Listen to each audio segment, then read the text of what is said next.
A Chattanooga man faces charges for exposing his child to fentanyl. Police say LaBrandon Williams may have endangered the health of his 10-month-old by smoking marijuana laced with fentanyl. Liam Collins is in the studio now to explain the kind of effect this could have on the child. Liam.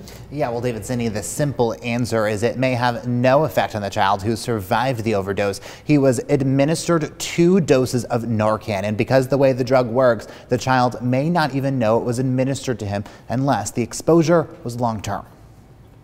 A father is accused of endangering the life of his 10-month-old son. Chattanooga police say the infant was found unconscious in his walker Saturday. He was given 2 doses of Narcan and survived. He later tested positive for fentanyl. The baby's father admitted to smoking marijuana around the infant. Police say the marijuana may have been laced with the deadly opioid. Teaching people how to use NARCAN is really important for harm reduction and mortality. Taylor Blackwell is a nurse practitioner at CADIS, an addiction recovery program in North Chattanooga. She says the child will likely experience minor side effects from the NARCAN, if any at all. Side effects are much more common in patients with long-term exposure or an addiction to opioids. But Blackwell says respiratory exposure in infants is rare. And sometimes pediatric patients are exposed because they touch the counter where it has been, or some opiates are in liquid form, so they might drink it thinking that it's, like something to drink.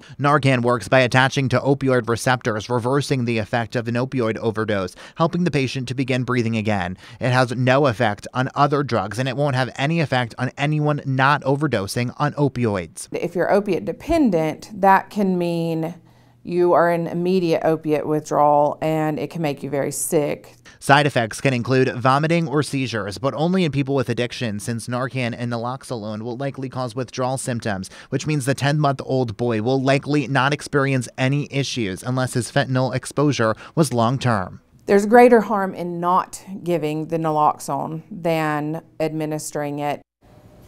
Now, Williams is charged with aggravated child abuse or neglect. Police say the child's mother also tested positive for fentanyl. She was 7 months pregnant at the time, but faces no charges. David.